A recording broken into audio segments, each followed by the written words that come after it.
Welcome to my channel BMS ज्ञानसूत्र.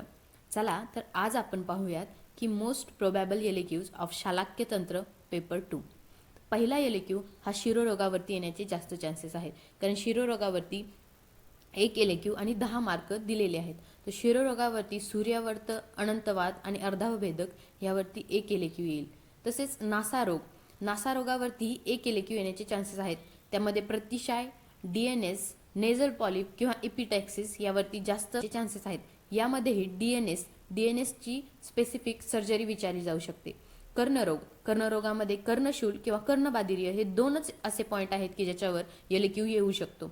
चौथा आहे टॉन्सिलायटिस, फॅरेंजायटिस, कृमीदंत, dental caries किंवा डेंटिन हायपरसेन्सिटिव्हिटी, दंतहर्ष.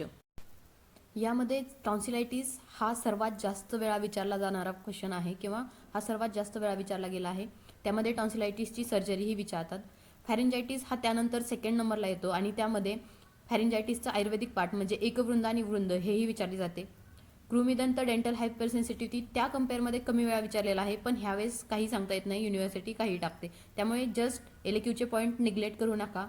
आणि कृमीदंत किंवा डेंटल हायपरसेन्सिटिव्हिटीमध्ये रूट कॅनलची सर्जरी हेही विचारलं जाऊ शकतं. जरी तो डीकेचा पॉईंट असला तरी विचारला जाऊ शकतो.